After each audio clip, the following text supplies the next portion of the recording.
না, বিয়ের নেমন্তন্ন পেলে আর ছাড়া নয়। উৎসবের প্রধান অতিথি রূপে বররূপে বাদ গেছি বলে লুচির পাতাতেও বরবাদ যেতে হবে, এতটা ক্ষতি স্বীকার আমার কোষ্ঠীতে লেখে না। বরং যতদূর সাধ্য খাদ্যাখাদ্যের উপর দিয়ে তার শোধ তুলতে হবে, এই হচ্ছে আমার মত। অতএব বটকেষ্টর বিয়ের নেমন্তন্ন গ্রহণ করতে দ্বিধা করলাম না। কাছে শ্রীরামপুরে বিয়ে। ঘড়ি ধরে শেষ লোকাল ধরতে গিয়ে স্টেশনে পৌঁছে দেখলাম গাড়ি আমার ধরাধরির অপেক্ষা রাখেনি। আমিও পৌঁছেছি আর উনিও ছেড়েছেন। কামরাগুলি একে একে নাগালের বাইরে চলে যাচ্ছে। কামরা তো নয়, কামড়াবার জিনিস সব। অতগুলি পায়েস, পিষ্টক, সন্দেশ, মিষ্টিই যেন গালের বাইরে দিয়ে গলে যাচ্ছে। এই দৃশ্য দাঁড়িয়ে দেখা দুঃসহ। অমন অবস্থায় লোকে মরিয়া হয়ে ওঠে, প্রাণ দিয়ে ফেলতেও পরোয়া করে না।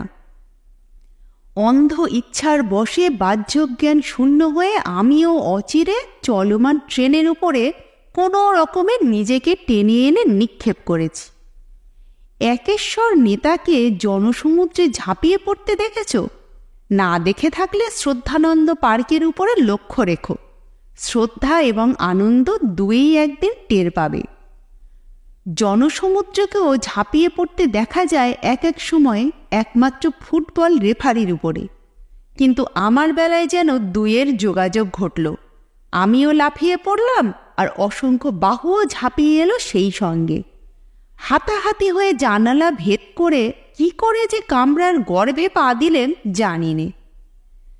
জীবনের কটা রহস্যই বা শেষ দীর্ঘ নিঃশ্বাসের আগে জানা যায়, কিন্তু হায়, তখন জানা গেলেও আর জানানো যায় না। কামরার মধ্যে পা দিয়েই পায়ের দিকে লক্ষ্য পড়ল আমার, আর অমনি আমি চিৎকার করে উঠেছি, হ্যাঁ, আমার জুতো কোথায় গেল? আরেক পাটি আমার। বলতে না বলতে অসংখ্য পাটি বেরিয়ে এলো, পদাতল থেকে নয়, সবার মুখগহ্বর হতে। ও, আপনার পায়েও জুতো ছিল বুঝি? কিন্তু কই, দেখছি না তো, বললেন কামরার একজন। জুতো ছিল মানে? আমি কি এক পায়ে জুতো পরে স্টেশনে এসেছি নাকি? লোকটার কথার ধরনে অবাক না হয়ে পারা যায় না।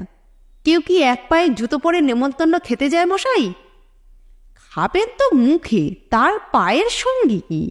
কিন্তু তা বলছি নে, আপনার এক পায়ে আপাতত দেখা যাচ্ছে কিনা তাই বলছিলাম। তাই কি বলছিলেন শুনি? আমার আরেক পাটি জুতো ছিল না বুঝি? এবার আমার রাগ হয়ে যায়। কখনো আমি দুপাটি জুতো একসঙ্গে দেখিনি নাকি? না না, সে কথা নয়। আপনি দুপায়ে জুতো পরেই বেরিয়েছিলেন তো? মনে আছে তো? ঠিক মনে আছে তার মানে? ভদ্রলোকের রসিকতা পেকে উঠে আমার মনের মধ্যে পাক লাগায়। আমার মুঠোর মধ্যে ঘুষের মতো পাকিয়ে উঠতে থাকে। বলেন তো, এই দণ্ডে আপনাকেও মনে পড়িয়ে দিতে হবে? আহা, চড়ছেন কেন? দুপাটি জুতোই একসঙ্গে কেন খইতে থাকে এই ভেবে কেউ কেউ আলাদা আলাদাও তো পড়তে পারে। আপনি যে সেই সুবিবেচকদের একজনা হবেন না, তার কি কোনো মানে আছে? এই কথায় আমি কোনো কথা বলিনি, আপন মনে গজরাতে থাকি। যেমন কাণ্ড আপনাদের, বলা নেই কওয়া নেই, হৈ হৈ করে জানলা দিয়ে টেনে তুললেন, যেন বেয়ারিশ একটা লাশ পেয়েছেন। এমন তাড়াহুড়ো লাগালেন যেন চোখে কানেও দেখতে দিলেন না। কোনো দিকে যে একটু তাকাবো তার ফুরসত দিলেন না পর্যন্ত। তাই তো এমন কাণ্ডটা ঘটল, এই বিচ্ছিরি ব্যাপারটা। কেন মশাই, অমন করে ধরে বেঁধে টানা হ্যাচড়া করে টেনে তোলবার দরকারটা কি ছিল শুনি? জানলা দিয়ে ওইভাবে আমাকে আমদানি না করলে কি চলতো না? আর অমন করে অত কষ্ট করে জানলা দিয়েই বা আমি আসবো কেন? আসতে যাব কেন? কেন আমি কি টিকিট কেটে আসিনি? নগদ পয়সায় শ্রীরামপুরের টিকিট কাটিনি কি আমি? আপনি নিজেই কাটা পড়তেন যে, টিকিটের মতোই কাটা পড়তেন ঠিক। গাড়ি ছেড়ে দিয়েছিল কি না? জানালেন ওদের একজন। কাটা পড়তাম সেও আমার ভালো ছিল, তাহলে তো আমার জুতোটা এভাবে খোয়া যেত না। নতুন কেনা বম্বে স্লিপার মশাই, 9 টাকা 6 আনা দাম। হায় হায়, তার সবটাই 9-6 হয়ে গেল। আমার দীর্ঘশ্বাস পড়তে থাকে। তার উপরে 27 পয়সার সেল ট্যাক্স আবার। কতবারই নেমন্তন্ন খেলে তবে সে টাকাটা উঠবে কে জানে। আরে মশাই, এত দুঃখ করছেন কেন? কাটা পড়লে তো ল্যাঠা চুকে যেত ঠিকই, জুতো শোকটা আর গায়ে লাগতো না আপনার। কিন্তু আপনার উপর ভগবানের নেক নজর থাকতে পারে তো? সেরকম থাকলে নেকের দিকে না কাটা পড়ে, মানে তার করুণায় পুরোপুরি যে মরতেন, মরে বাঁচতেন, তার কি গ্যারান্টি? নিজের পাঁঠা তিনি লেজের দিকেও তো কাটাতে পারেন, গলদেশে না গিয়ে মাথায় মাথায় বেঁচে তলদেশে পায়ের দিকেও কাটা যেতে পারতেন তো। অপর একজন ভয়াবহতর অঘটনের দিকে অঙ্গুলি নির্দেশ করল। জুতো খোয়া যাওয়ার চেয়েও সেটা আরও বেশি খোয়ার হতো নাকি? আর পা খরচ হয়ে গেলে জুতো পরতেনই বা কোথায়? আরেকজনের অনুযোগ শুনতে হলো সেই সঙ্গে। পড়তো আমার মাথায়, বিরক্ত হয়ে বলি এবং জানলার বাইরে ভ্রুক্ষেপ করি। কিন্তু এখন তাকানো বৃথা। গাড়ি কখন প্ল্যাটফর্ম পেরিয়ে লাইনের গোঁজামিল এড়িয়ে সিগন্যাল সমারোহ পার হয়ে লিলুয়ার পথে এসে পড়েছে। এখন সেইখান থেকে পলাতক স্লিপারের টিকি দেখার চেষ্টা দুরাশা মাত্র। তাহলে আরেক পাটি আগলে রেখে লাভ? কোন কাজে লাগবে? পায়েও লাগবে না, লেগেও লাগবে না, মাঝখান থেকে মনে লাগবে কেবল। জুতোর কাঁটার মতোই খচখচ করবে মনের মধ্যে। না, তার আর কাজ নেই। অন্যটিকেও জানালা গলিয়ে আগেরটির অনুসরণে পাঠাতে যাচ্ছি, গাড়ি সবাই হাঁ হাঁ করে উঠল। আহা, করেন কি? অমন করে কাউকে কি তাড়িয়ে দিতে আছে? যাকে রাখো সেই রাখে, এ কথাটাও কি জানেন না মশাই? জানি বই কি, কিন্তু যে আমাকে পায়ে রাখবে না তাকে রেখে লাভ? এ বরং সামনে থেকে হারানো আরেকজনের কথা মনে করিয়ে দেবে আমায়। প্রতি পদেই আমার পুরনো শোক উথলিয়ে তুলবে, সেই কি ভালো? এই কথাটাই জুতমতো ভাষায় জুতোর দৃষ্টান্ত সামনে রেখে জানাই তাদের। হাতের জুতো হাতে রেখেই বলি, ফেলতে চান ফেলুন, আপনার জিনিস আপনি ফেলবেন, আমরা না বলবার কে? আমরা কোনো বাধা দিতে চাইনি। আর বাধা দিলেই কি শুনবেন আপনি? তবে আরেকবার আরেক পাটি জুতো ঠিক এইভাবেই গেছিল, আর তার মালিককে একদিন হা হুতাশ করতে হয়েছিল তার জন্য। আপনাকেও না ফের সেই রকম আফসোস করতে হয়? প্রবীণ গোছের একজন ফোঁস করে উঠলেন। সেই কথা শুনে কাহিনী না শুনেই ভড়কে গেলাম আমি। হাতের জুতো হাতেই থেকে গেল আমার। শুনি তো গল্পটা। গাড়ি শুদ্ধ সবার গলা থেকে নিজের প্রশ্নটাই শুনতে পেলাম যেন। সেও ঠিক এই রকম ব্যাপার। হাতের লক্ষ্মী পায়ে ঠেলতে গিয়ে, কিংবা সঠিকভাবে বললে পায়ের লক্ষণ হাতের ঠেলায় পড়ে শেষটায় পস্তান। এই বলে ভদ্রলোক একটু জিরিয়ে আমাদের কৌতূহল আরও বাড়িয়ে নিয়ে শুরু করলেন।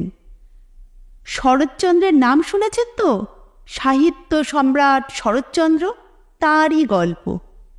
শুরু হলো ভদ্রলোকের। শুনুন তাহলে, তার গল্প বটে, কিন্তু তার লেখা কোনো গল্প নয়। তাহলে তো তার গ্রন্থাবলিতেই পেতেন। এ হচ্ছে তার নিজের জীবনে ঘটিত এক গল্প। শিশির কুমারের থিয়েটারে শরৎচন্দ্র তার নিজেরই কি একটা বইয়ের অভিনয় দেখতে গেছিলেন। অভিনয় তো দেখলেন, অভিনয় দেখতে আর কষ্ট কি এমন? তবে কষ্টের ব্যাপার ঘটল তারপরে। পালা শেষ হলে নিজের পামসুর এক পাটি আর দেখতে পেলেন না। পামসুর এক পাটি যাবে কোথায় আবার? পায়ের কাছাকাছি তো পড়ে থাকবার কথা, কিন্তু তার ত্রিসীমানাতেও সে নেই। কুশন চেয়ারের এধারে ওধারে চারধারে পা দিয়ে যতটা হাতড়ানো যায় তিনি তার কুসুর করলেন না, কিন্তু কিছুতেই সেটাকে হাতানো গেল না। কাজেই বিরক্ত হয়ে শরৎচন্দ্র আর যে পাটিটাকে হাতের কাছে পেলেন তাকে হস্তগত করে উঠে পড়লেন। শরৎচন্দ্রের বন্ধুরা থিয়েটারে বাইরে এসে তো অবাক। দেখা গেল শরৎচন্দ্রের খালি পা এবং খালি এক পাটি পামসু, তাও আবার তার যথাস্থানে নেই, পায়ে নয় হাতেই শোভা পাচ্ছে। অবাক হবার কথাই নয় কি? এ কি দাদা, আপনার জুতো কোথায়? আরেক পাটি দেখছি নে, চেঁচিয়ে উঠলেন একজন। আরেক পাটি শু আপনার? দেখতে পেলে শ্রীচরণ এসেই দেখতে, বললেন শরৎচন্দ্র। কষ্ট করে আর এই শ্রীহস্তে দেখতে হতো না। তবে ওটাকে আর কেন হাতে করে রয়েছেন, ফেলে দিন। জুতো কারো হাতে মানায় না, আপনার তো নয়ই। হাতজোড়া জুতোর ওই দৃশ্য তার দৃষ্টিকটু লাগছিল। জুতোর এই অপদস্থ হওয়া হয়তো সইছিল না তার। শরৎচন্দ্র চারধারে তাকালেন, বিশেষ করে সেই লোকটিকে দেখে নিলেন একবার, বেশ সন্দিগ্ধ নেত্রী। তারপর বললেন, সেটি হচ্ছে না। 22 টাকা দামের সেদিনের কেনা দামি এই পামসু আমি এইখানে ফেলে যাব ভেবেছ? চোর বেটা এখানেই কোথাও আড়ালে আছে, তককে তককে রয়েছে। এক পাটি রেখে আর কি হবে এই ভেবে মনের বৈরাগ্যে যেই না আমি এটিকে ফেলতে যাব, অমনি উনি এসে মজা করে এটিকেও হাতাবেন, পুরো জোড়াটাই হাতসাপাই করবেন। না, সেটি হচ্ছে না। আমার পামসু নিখরচায় পেয়ে উনি আরাম করে বেড়াবেন, সেটি আমি হতে দিচ্ছি না।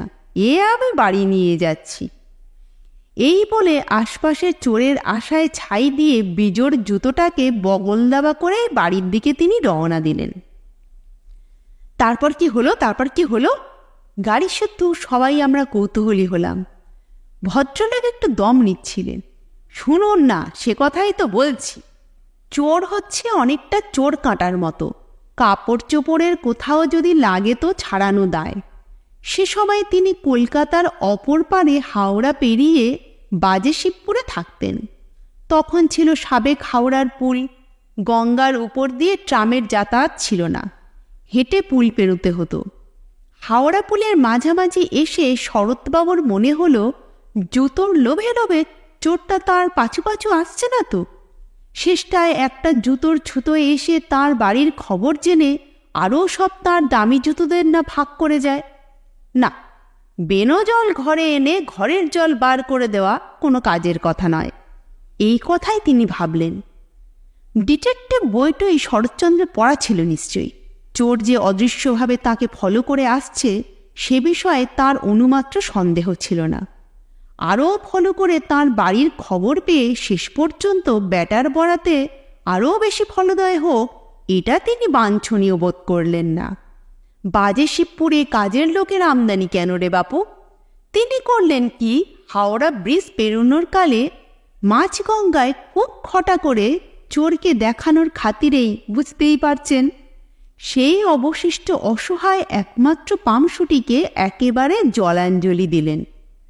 দিয়ে চোরকে কলা দেখিয়ে তবেই নিশ্চিন্ত হয়ে বাড়ি ফিরতে পারলেন তিনি। বাহ বাহ, শরৎচন্দ্রের তো ভারী বুদ্ধি ছিল, তারিফ দিল গাড়ির সবাই। বাহ, বুদ্ধি থাকবে না? কত বড় ঔপন্যাসিক তিনি, অত বড় মনস্তাত্ত্বিক আর এদেশে জন্মেছে নাকি কখনো? সবার মনের খবর ওর নখদর্পণে থাকত। চোরকে দেখতে না পেয়েও, তার সঙ্গে কথা না কয়েও তার মনের কথা তিনি জলের মতো পরিষ্কার দেখেছিলেন। কিন্তু বলতে কি, অত বড় মনস্তাত্ত্বিক না হয়েও চোরকে যেন আমি চোখের উপরই দেখছিলাম, ওই গল্প বক্তার মধ্যেই দেখতে পাচ্ছিলাম যেন। তা নইলে শরৎচন্দ্রের জুতো বিসর্জনের অত ঘটা উনি দেখলেন কি করে? ডিটেকটিভ বইটই কি আমারও এক আধখানা পড়া নেই নাকি?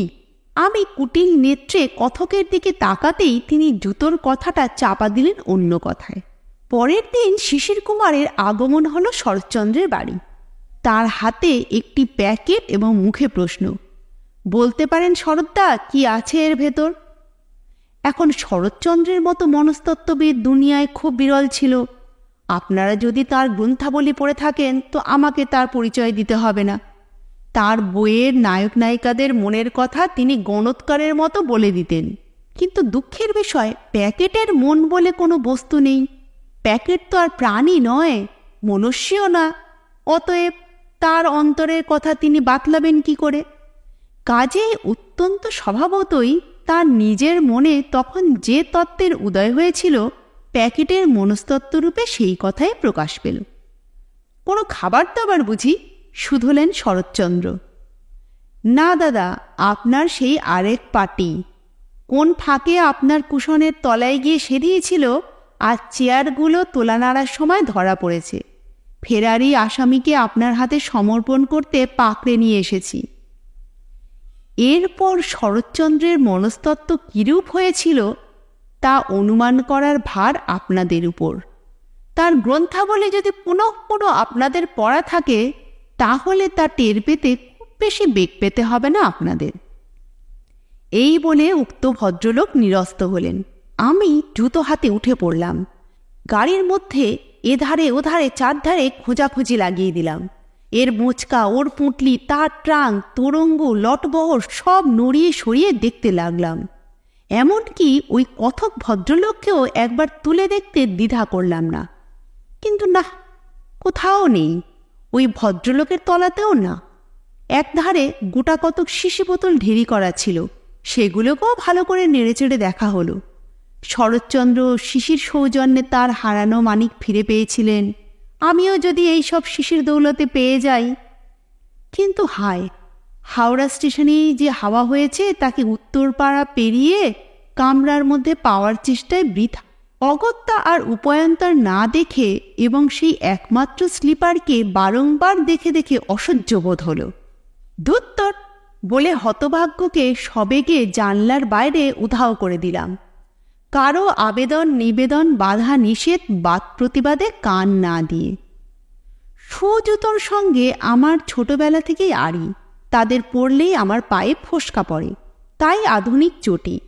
এই স্লিপারদের চিরকাল আমি ভালোবেসেছি, তার সঙ্গে এভাবে চটাচটি করবার ইচ্ছা ছিল না। কিন্তু একজনের এরকম ব্যবহারের পর আর কাহাতক ভাব রাখা যায়? যাককে, বিয়ে বাড়িতে যখন যাচ্ছি তখন জুতোর ভাবনা নেই, জুতোর অভাব হবে না, খালি পায়ে ফিরতে হবে না, এটা ঠিক। এমনকি কপালে থাকলে শরৎবাবুর মতন দামি নরম পামশও পেয়ে যেতে পারি। চাই কি, সবাই কিছু এখনও এত শেয়ানা হয়ে যায়নি যে ছেঁড়া স্যান্ডেল পায়ে দিয়ে আত্মরক্ষা করে তবে আত্মীয়তা রক্ষা করতে এসেছে। শ্রীরামপুর স্টেশনে নামলাম। ওমা, এ কি, গাড়ির পাদানির উপরে বসে ইনি কে? পলাতক শ্রীমান সেই স্লিপারই নয় কি? চিনতে দেরি হলো না। বিদায় করেছি যারে নয়ন জলে, সেই তারই অপর পাটি। এতক্ষণ পর্যন্ত যারা সঙ্গে রইলেন, যারা ধৈর্য ধরে গল্পটি শুনলেন, তাদের সবাইকে অনেক অনেক ভালোবাসা। লিসেন চ্যানেলে আজকে যে গল্পটি শুনলেন সেটি শিবরাম চক্রবর্তীর লেখা চটির সঙ্গে চটাচটি।